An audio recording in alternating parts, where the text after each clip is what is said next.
الحمد لله رب العالمين، ثم الصلاة والسلام على المبعوث رحمة للعالمين محمد بن عبد الله وعلى آله وأصحابه ومن والاه. أما بعد، السلام عليكم ورحمة الله وبركاته.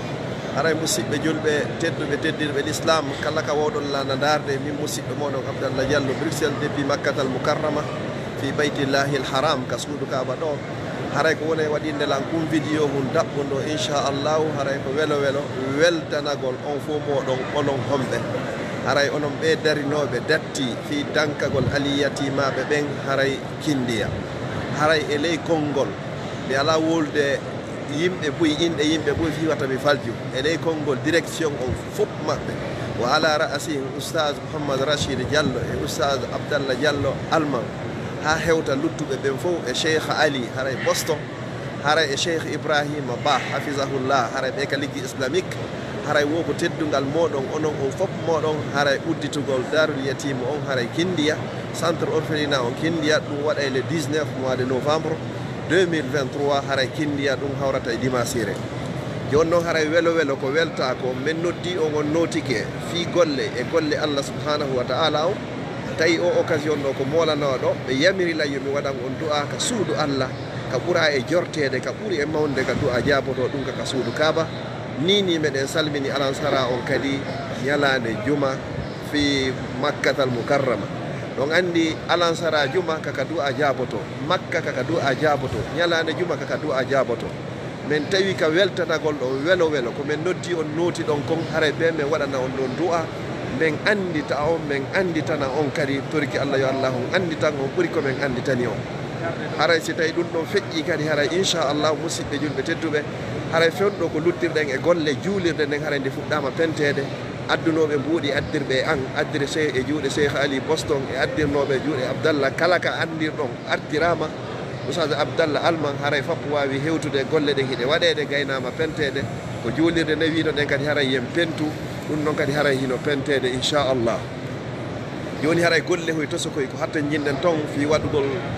toilette hoy to sokoy fi waɗugol ka salli guete ara inchallah fi nafakka hoy kadi fi ñande ouverture on haray kala woɗo wallitade yo wallito kay ɗen andi kan golle aliyatima kan ɗum haray hina ko lannata woɓɓe addani en buutuji ɗin woɓɓe pentirani en mo be waɗi ko wawi kon en toriki Allah yo Allah yoɓu fof moɗon ko ɓuuri moƴƴude e joddi o kaw baraji ɗin elaɗo sallallah alih w sallam maki ɗin ana wa kafilul yatima ka hatayni fil janna womin e kala dankiɗo alyatima ko wona ɗi kolli ɗo ɓurdiri ɗo ni men ɓurdiroyta ka aljanna yo Allah on hoɗindino en ɓurnaɗo tagui fon kala adduɗo feere kala ittuɗo mbuɗumo kala lerɗinɗo kala dariɗo danki jawle ɗen hakkude masomɓe e ménisiéɓe e plombrieɓe e honno électricien mo be ko waɗi kon hay so heeɓi joddi e nder ɓuuɗu yo Allah yoɓmo ko ɓuuri moƴƴude e joddi haray onon ɓe waɗuɓe ɗo fop ka suudu Kaaba ɗo miɗo dari ɗo e ñalande juma ɓaawo waqtu alansara ka du'a jaboto yo Allah yoɓmo on ko ɓuri moƴƴude e joddi yo Allah yoɓmo on ko ɓuri moƴƴude e joddi yo Allah yoɓmo on ko ɓuri moƴƴude e joddi yo Allah on waɗu joddi ɗum ɗo haray ko natal aljanna mi toriki Allah subhanahu wa ta'ala on ko kanko mari ko yoɓata tawata ko lannata kon yo Allah yoɓmo on ko lannata yo Allah wurno ɓiɓɓe mon ɗon ɓe waɗa barke maɓɓe yo Allah ɓuttinan on galleji moɗon ɗin yo Allah okko on jannatul firdawsil a'la yo Allah dando on ala e wawata e joguede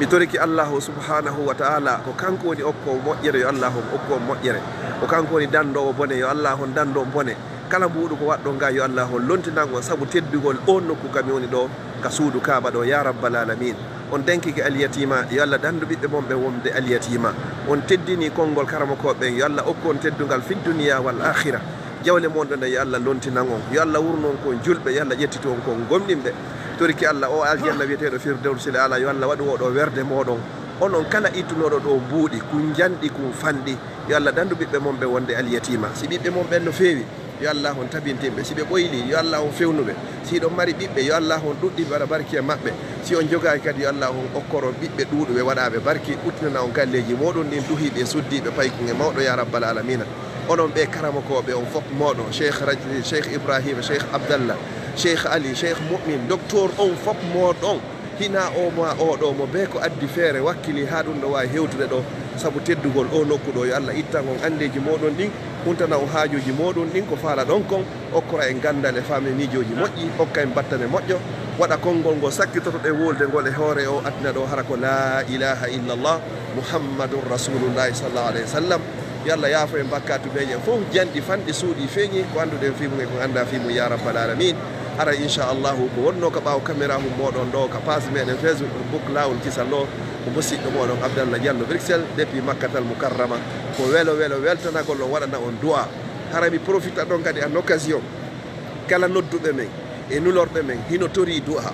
mi toriki Allah on mo tori ɗon du'a ɗum ko Allah on huntowo haajewji Allah hunto haaju moɗon on foppu moɗon duhiɓe e suddiɓe paykun e mawɗo kala nodduɓe ma waynoɓe hino faala goɗɗum tawata ɗum no moƴƴani ɓe ka adnake lakara yo Allah huntu. woɓɓe ko fi fayɓe ɓe yo Allah on fewnuɓe. woɓɓe ko fi dewle ɗen yo Allah moƴƴin dewle ɗen. woɓɓe ko fi mawɓe faatiɓe yo Allah o yaafoɓe. woɓɓe ko fi kaydiji yo Allah okkorɓe kaydiji. musidɓe meɗen wonɓe hoore laawi wonirɓe Maroc wonirɓe Tunisie wonirɓe Algérie wonirɓe Libye kala kaɓe woniri wonirɓe kadi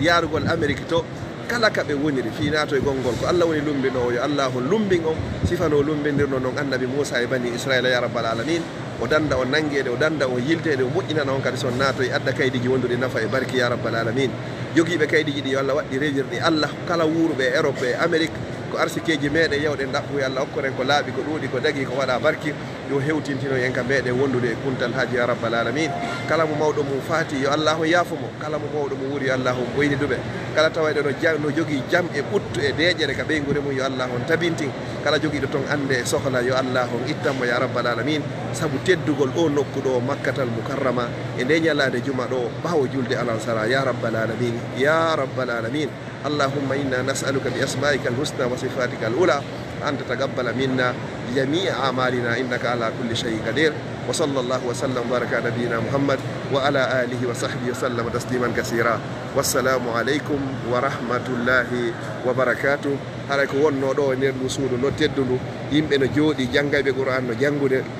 juulayɓe nelaɗo sallallahu alaihi wasallam no juulude jantotoɓe inde Allah hino jantade insinotoɓe haray no insinade yayɓe heydintino e salligijo heydintinde ko sayi ka du'a jaboto jangayɓe no jangude ndaare ko ɗum ɗo foti. wa akhira mi toriki Allah kala mo arari ɗo hara o dankike ɓe alyatimaɓe yo Allah on addumo ɗo.